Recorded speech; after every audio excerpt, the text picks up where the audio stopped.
Voici les grandes lignes.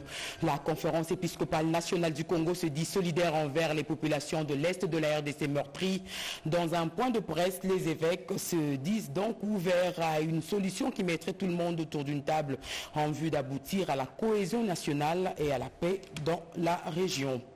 Et puis les organisations de droits de l'homme plaident pour l'ouverture d'un couloir humanitaire en vue de venir en aide aux populations de l'Est de la RDC en détresse. Vous suivrez au cours de ce journal l'inquiétude d'une activiste de droits humains sur la situation humanitaire à Goma.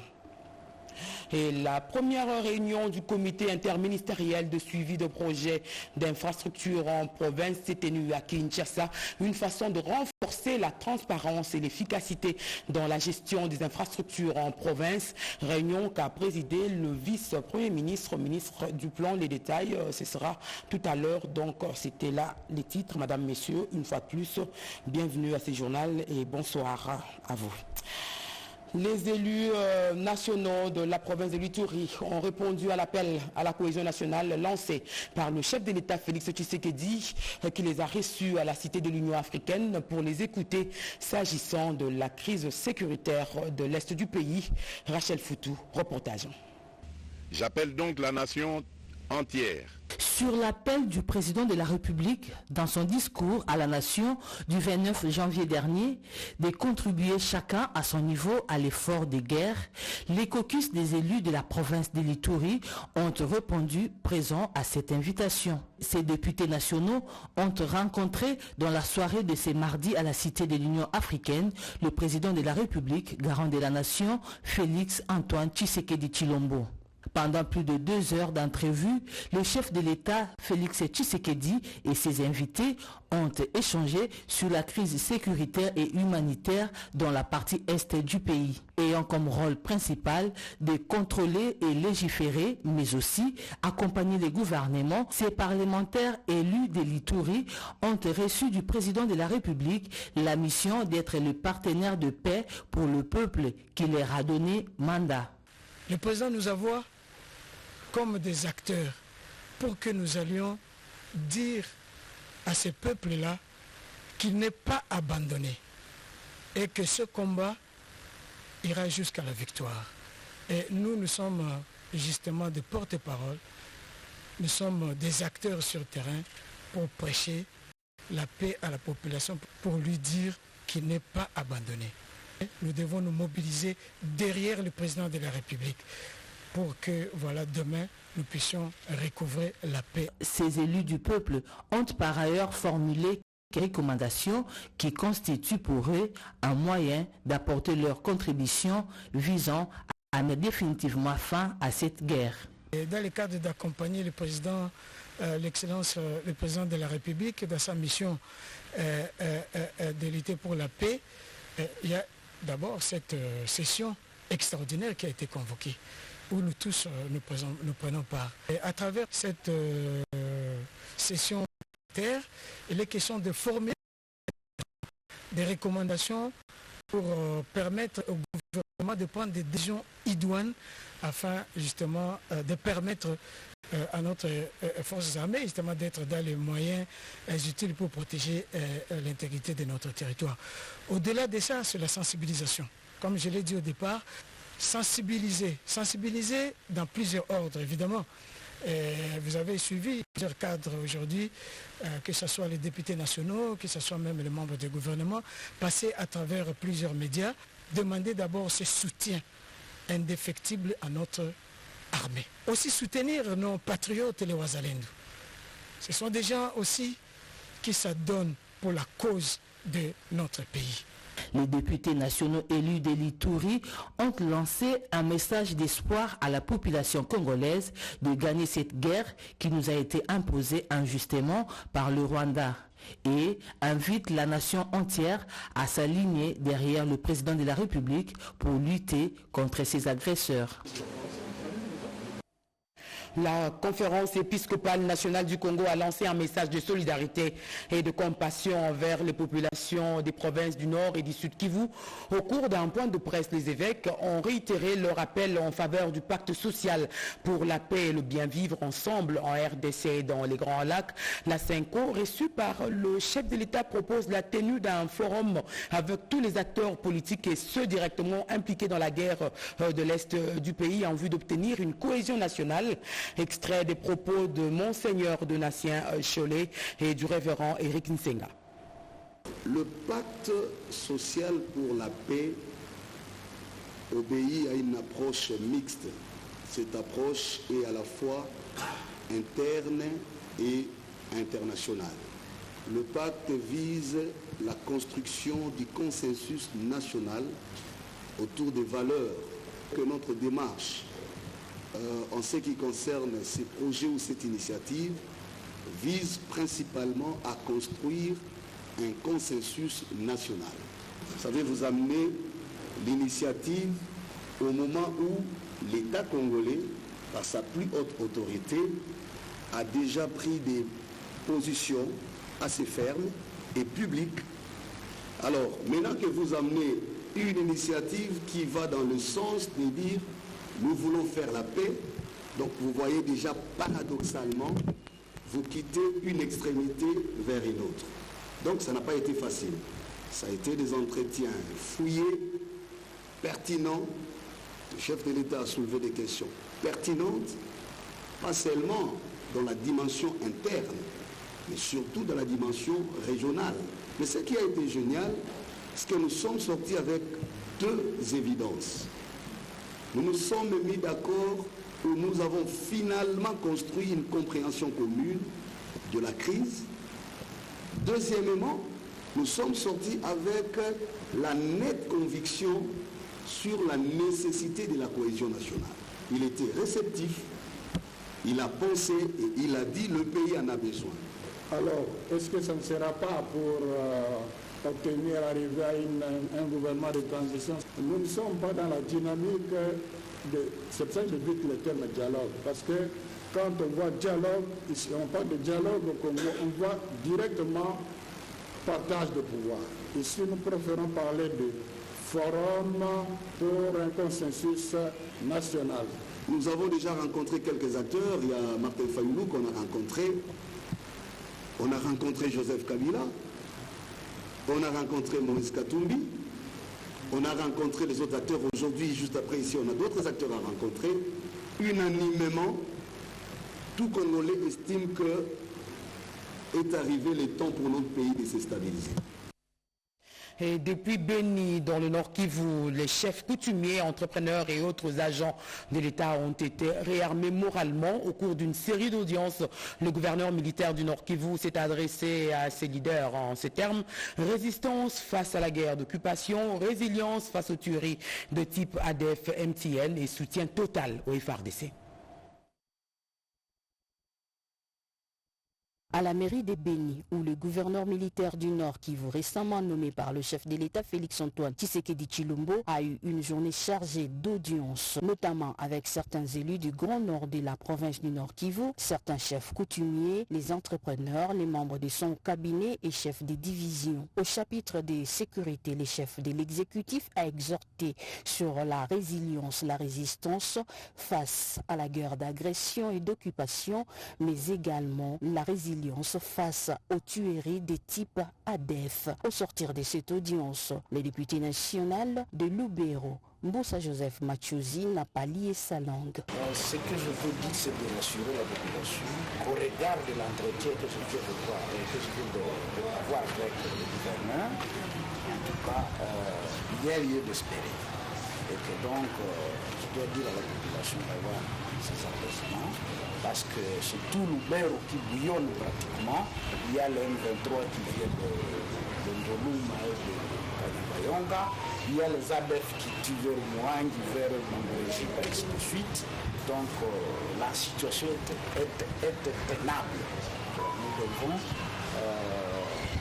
collaborer avec l'exécutif que représente le gouverneur, en province pour voir comment sauver ce qui reste encore à sauver. Tous, à l'unanimité, non juridiqués par le soutien des forces armées de la République démocratique du Congo, mais également du gouverneur militaire en qui la confiance du chef de l'État repose pour la restauration de l'autorité de l'État et la récupération des territoires conquis.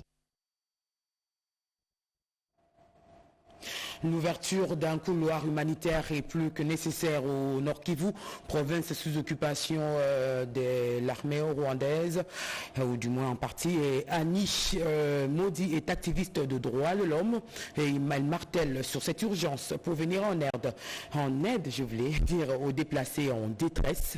Oscar Mbalkaï a interviewé cet activiste de droits humains. Mon premier message, c'est d'abord le message de la condamnation. Premièrement, des citoyens qui prennent les armes contre leur propre nation, ça veut dire qu'ils prennent les armes pour tuer leurs propres compatriotes. Le fait de comploter contre les pays voisins pour s'attaquer à notre nation et empiéter sur l'intégrité nationale. Et ici, je cite, c'est le fait que le groupe du M23 se fasse appuyer par les forces spéciales rwandaises. Et deuxièmement, je tiens à alerter l'opinion tant nationale qu'internationale sur l'urgence humanitaire et sécuritaire.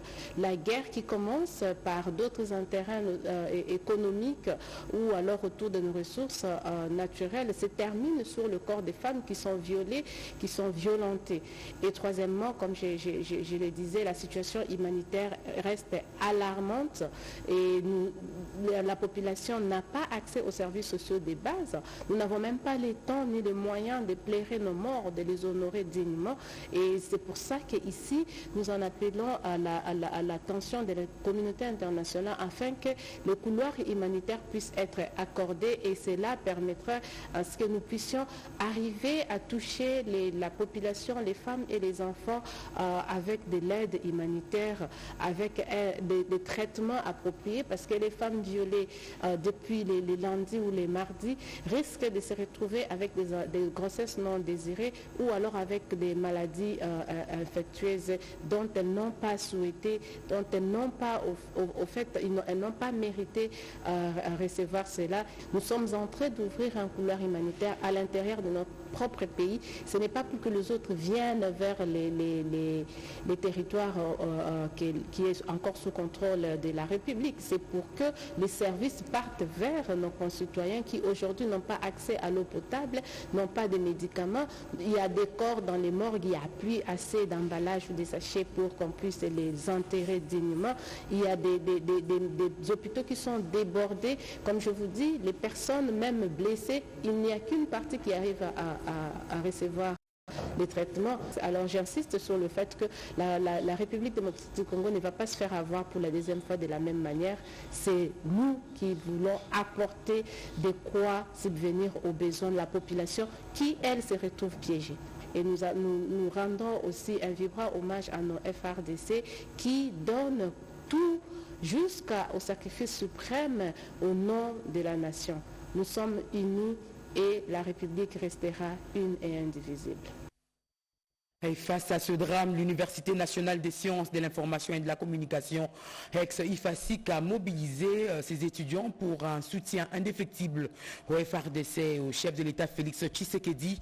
Le recteur de cette université, le professeur Kambaï Boacha, a pour se faire organiser sur place une matinée scientifique. Reportage. Cet appel à la solidarité et à la résilience contre l'agression rwandaise lancé par le chef de l'État Félix-Antoine Tshisekedi Tshilombo est matérialisé par la ministre de l'Enseignement supérieur et universitaire. L'Université des sciences, de l'information et de la communication, UNISIC, s'approprie de cet appel à travers une journée de soutien de la communauté de l'UNISIC au chef de l'État et au FARDC. Le secrétaire académique a, dans son mot de bienvenue, rassuré les compatriotes de l'Est leur soutien en ces durs moments. Le recteur de cet alma mater, le professeur émérite Jean Kambaï Boacha, a devant le corps professoral lancé ces mots forts: abat les complotistes et le complotisme. Je lance un appel pathétique à la conscience collective des fils et filles de notre alma mater, en vue de nous lever comme un seul homme pour apporter notre soutien à l'endroit du président de la République, chef de l'État, le commandant suprême des forces armées de la République démocratique du Congo et de la police nationale. Le recteur de l'INISI a réaffirmé le soutien de son alma mater au président de la République, Félix-Antoine Tshisekedi Tshilombo, dans ses efforts lançables à la recherche de la paix et la concorde nationale. Les étudiants ont à leur tour salué cet appel à la solidarité, à l'unité, au dialogue et à la cohésion nationale. Et il parle de l'agression rwandaise à l'est de la RDC. Le coordonnateur national de la société civile patriotique du Congo, Joseph Kaimbe, a dans un point de presse proposé un plan de sortie de crise. Renate Koulonga. Devant la presse nationale et internationale, c'est mardi 4 février 2025, Joseph Godé Kaimbe appelle le peuple congolais à quitter la distraction face au plan macabre déjà mis en place contre la République démocratique du Congo. Ce qui nous attend, ce qui attend nos enfants, sera très grave si nous ne prenons pas conscience aujourd'hui. Vous avez suivi qu'on a massacré nos frères à Goma. Plus de 1000 personnes sont mortes. Aucune réaction de l'Occident.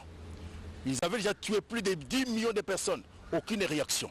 Nous, les autorités doivent prendre des précautions pour continuer à sensibiliser la population, pour rendre l'armée obligatoire. Il faut que la loi soit votée, pour que le service militaire soit obligatoire, pour que nous soyons capables de nous défendre nous-mêmes. Ces derniers invitent tous les Congolais à l'unité et la cohésion nationale. Il est question de mobiliser et les politiciens, et la société civile, et les églises à l'unité et se battre parce que la situation est dramatique. Quittons la distraction et restons soudés autour du président de la République, Félix-Antoine Tshisekedi Tshilombo, afin de faire face au plan de balkanisation et d'effacement de notre nation, a précisé Godé Kaimbe. Industrie, PME, voire certains particuliers peuvent contribuer au soutien au FARDC et aux victimes de la guerre d'agression rwandaise.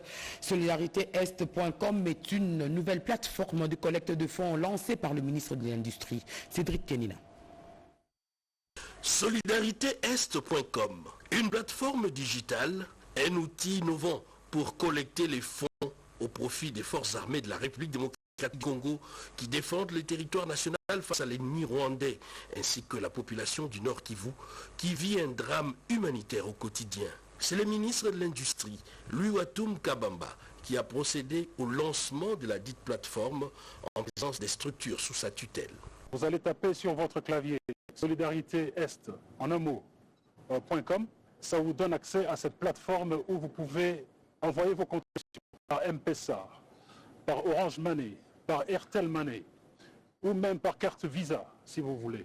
Et tous ces paiements sont basculés dans un compte du Trésor. Nous nous sommes fixés un objectif de 1 million de dollars que nous voulons collecter. Et nous avons commencé par montrer l'exemple au niveau de notre cabinet, au niveau de notre ministère, au niveau de toutes les structures qui sont sous notre tutelle, et ainsi qu'au niveau de nos divisions provinciales, qui sont dans plusieurs provinces à l'intérieur du pays, que nous pouvons faire parvenir en temps réel en unité combattante. Nous mettrons cet argent à la disposition, bien sûr, du gouvernement, des ministères associés, tels que l'aide humanitaire et autres, pour pouvoir servir à nos populations. Le don des sangs, tout comme cette collecte, est une forme prononcée de l'élan de solidarité.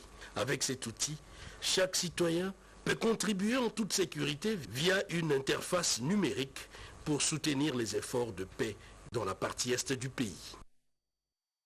Et nous changeons de page pour parler de cette campagne d'achat volontaire de la vignette qui se poursuit bien à Kinshasa. Le ministre provincial des Finances est venu solliciter l'accompagnement de la RTNC. Il a également actualisé le partenariat relatif à la récolte de la taxe sur la redevance audiovisuelle. Alain Bikaï. La problématique de la récolte de la redevance audiovisuelle était au centre de cette rencontre entre le directeur général de la RTNC et la ministre provinciale des Finances et Économie de Kinshasa. Au cours de cet tête-à-tête, les deux parties ont passé en revue les clauses de ces partenariats entre la ville de Kinshasa et la radio-télévision nationale congolaise sur la récolte de ces taxes pendant la campagne d'achat volontaire de la vignette. La ministre provinciale Yvette Mokule-Fouka a insisté sur l'accompagnement de la radio-télévision nationale congolaise pendant cette période de la campagne pour un partenariat gagnant-gagnant et donner le gouvernement provincial de Kinshasa, dirigé par Daniel Bumba, des moyens de sa politique. De son côté, le directeur général de la radio-télévision nationale congolaise, Sylvie Elengue-Nyembo, a rassuré son hôte de l'accompagnement de son établissement. Les deux personnalités se sont convenues de la mise en place d'un cadre de concertation et de suivi de ces partenariats. Au sortir de cette entrevue, la ministre provinciale a invité les Quinoises et Quinois à s'acquitter de ses devoirs civiques avant le début du recouvrement forcé. La ville se développe en payant les impôts, en payant les taxes. L'achat de la vignette est important pour chaque Quinois et Quinoise pour permettre au gouverneur, son Excellence Daniel Bumba Lubaki, de réaliser son programme très ambitieux mais réaliste Kinshasa et Zobonga. L'achat volontaire de la vignette se terminera au mois de mars et début du mois d'avril, ça sera le recouvrement forcé. Pour le directeur général de la RTNC, payer ses impôts pendant cette période de la guerre d'agression, c'est contribuer aux efforts de guerre comme l'avait souhaité le chef de l'État lors de son discours. On reparle de la guerre d'agression rwandaise à l'est de la RDC. L'UNPC tire la sonnette d'alarme face à la dégradation de la situation dans l'est de la RDC. Le comité directeur de l'Union nationale de la presse du Congo se dit inquiète quant à la sécurité des journalistes dans les zones en conflit, tout en condamnant toute menace et pression qui entravent la liberté des chevaliers de la plume. Reportage. L'Union nationale de la presse du Congo, UNPC, suit avec inquiétude la dégradation de la situation sécuritaire à l'est de la République démocratique du Congo et particulièrement dans la ville de Goma, dont l'occupation par l'armée rwandaise provoque le déplacement massif des populations, parmi lesquelles de nombreux journalistes et autres professionnels de médias. L'Union nationale de la presse du Congo rappelle que la liberté de presse est la mère de toutes les libertés et que de ce fait, aucune entrave à son exercice n'est acceptable. La corporation exprime à ce sujet ses vives préoccupations sur la sécurité des journalistes dans les zones désormais contrôlées. L'UNPC appelle tous les journalistes et autres professionnels des médias œuvrant en République démocratique du Congo au respect strict du code de déontologie et d'éthique professionnelle du journaliste congolais et à faire preuve de responsabilité dans la pratique de leur métier en cette période particulière. L'Union nationale de la presse du Congo invite les journalistes à la stricte observance des principes journalistiques classiques en pareille période, à savoir s'assurer de la fiabilité des sources et vérifier les faits pour garantir leur exactitude. Aux confrères étrangers, l'Union nationale de la presse du Congo les invite à se soumettre avec honnêteté aux lois du pays d'accueil en rapport avec la collecte, le traitement et la diffusion de l'information en cette période de crise. UNPC exprime son soutien aux forces de défense et de sécurité du pays et réaffirme sa solidarité à la population congolaise en général dans sa lutte pour la paix sur l'ensemble du territoire national. Et je l'ai annoncé dans les titres, cette première réunion du comité interministériel de suivi des projets d'infrastructure en province qui s'est tenue ici à Kinshasa, une façon de renforcer la transparence et l'efficacité dans la gestion des infrastructures en province. Réunion qui a été présidée par le vice-premier ministre, ministre du Plan, entouré de ses collègues de l'économie et des transports. Yvette Makoutima, reportage. Cette première réunion du comité interministériel de suivi de projets d'infrastructure en province, présidée par le vice-premier ministre et ministre du Plan et de la Coordination de l'aide au développement, Guylaine Mbombuizia, avait pour objectif d'établir une feuille de route garantissant un suivi rigoureux des infrastructures en cours d'exécution à travers le pays. Un accent particulier a été mis sur la mise en place d'un mécanisme de communication permettant d'informer en temps réel les populations locales sur l'avancement des travaux. Aujourd'hui, c'était la première réunion du comité du pilotage avec les différents ministres pour que nous puissions faire le point du travail qui a été fait et de donner des orientations pour la suite du travail. C'est un travail important parce que, comme vous le savez, la question de suivi, évaluation reste un problème crucial pour notre pays. Donc, nous puissions avoir un mécanisme qui puisse nous donner les informations nécessaires et utiles au moment où nous en avons besoin. À travers cette initiative, le gouvernement entend renforcer la transparence et l'efficacité dans la gestion des infrastructures, considérées comme un levier essentiel du développement économique de province. La rencontre s'est tenue en présence de plusieurs membres du gouvernement, dont le vice-premier ministre et ministre de l'économie nationale et celui des transports et voies de communication, ainsi que le ministre des infrastructures, travaux publics et des constructions. Des délégués de la présidence de la République, de la primature et d'autres ministères clés ont également pris part à cette réunion. Et nous sommes dans le Haut-Katanga et le Lualaba où l'agence congolaise des grands travaux, accompagnée d'experts du ministère des Infrastructures, a réceptionné plusieurs ouvrages grâce aux fonds obtenus de la mise en concession des routes Lubumbashi, Kasumbale, Salikasi et Kolwezi. Reportage signé Eric Kabamba.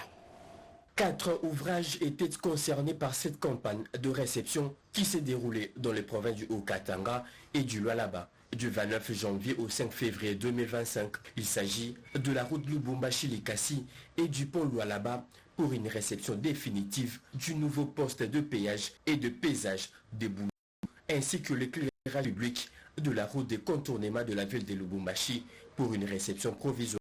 À l'étape de réception définitive de la route Lubumbashi-Likasi, la commission a relevé que les travaux du projet de réhabilitation de quelques tronçons de cette route ont été réalisés comme prévu sur plus de 95 km. Ce sont les travaux des chaussées avec une couche de roulement en béton bitumineux et des assainissements pour les traversées des grandes agglomérations. La commission note que les travaux de pose de la couche de roulement ne sont pas encore exécutés en attendant les durcissements de l'enduit monocouche et le poste de péage mis en service. Sur la route des contournements de Lubumbashi, il a été procédé à la réception technique et provisoire des travaux d'éclairage public. Quant au pont Lualaba, la réception a consisté à l'inspection des travaux prévus qui comportaient le travaux de construction d'une capacité de 200 tonnes, d'une longueur de 710 mètres et de 9 mètres de largeur, comprenant 2 bandes de circulation et des trottoirs de 1 mètre de part et d'autre. Un ouvrage opérationnel depuis 2014. Toutes ces réceptions ont été actées dans des procès-verbaux signés par les parties prenantes. Et notez également que l'Agence nationale des services énergétiques en milieux ruraux et périurbains en porte un projet énergétique pour construction de la centrale hydroélectrique de Momois qui va bénéficier à la ville de Kananga et ses environs. Pour l'instant, l'ANSER est en contact avec les autorités coutumières sur place. Ramon Yolanda, Cédric Kenina, reportage.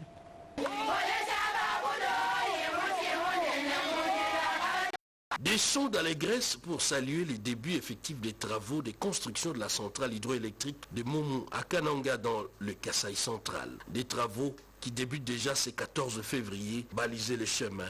L'Agence nationale d'électrification et des services énergétiques en milieu rural et périurbain, ANSER, a tenu à répondre au préalable pour faciliter la matérialisation de ces projets qui s'inscrit dans la philosophie politique du chef de l'État Félix-Antoine Tshisekedi. Des biens et vivres ont été remis aux autorités coutumières, ici représentées par le chef Béa, qui a reçu dans un premier temps ces articles entre les mains du coordonnateur de ANSER pour les grands travail, Alexis Moula. Nous avons amené une vache. Honorant ainsi leur statut de chef de terre, un moment significatif qui a permis également de réconcilier 2 chefs coutumiers en conflit il y a plusieurs années. À la cour royale du chef Kibangula, à une quinzaine de kilomètres de Kananga, vient le tour Le gouverneur du Kasaï central, entouré des chefs coutumiers et de l'équipe locale des Anser, de remettre ces précieux biens aux autorités coutumières. Il s'agit ici d'un nouveau challenge pour Anser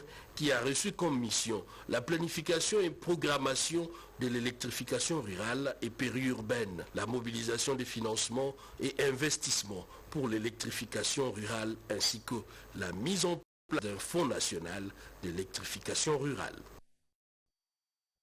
Et ce dernier reportage avant de nous quitter, un avenir meilleur en milieu rural, c'est le thème de l'atelier organisé par le PADER.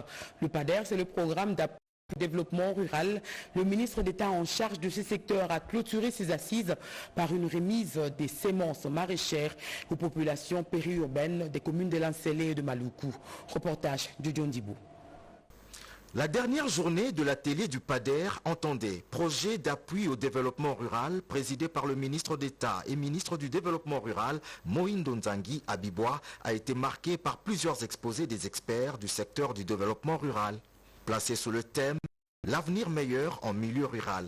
Le rôle et l'importance de chaque projet ont été passés au peigne fin tout en martelant sur les 5 projets qui viennent d'être lancés officiellement, à savoir projet d'appui à la promotion de voies navigables de desserte agricole, projet d'action urgente pour la réhabilitation des routes de desserte agricole prioritaires, projet d'appui à l'amélioration de la desserte en eau potable en milieu rural et périurbain, projet d'intensification de la production maraîchère dans les zones périurbaines et le projet d'organisation de la population rurale autour des agriculteurs champions agrégateurs pour faciliter l'accroissement de la production agricole dans les 25 provinces.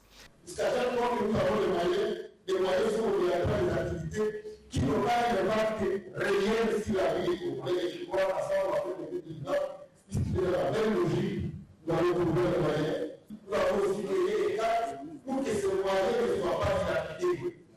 Donc la gestion des projets ne sera pas comme nous avons créé des cadres avec la DG ministérielle, nous avons suivi les programmes des CFR. Tout cela géré selon les normes.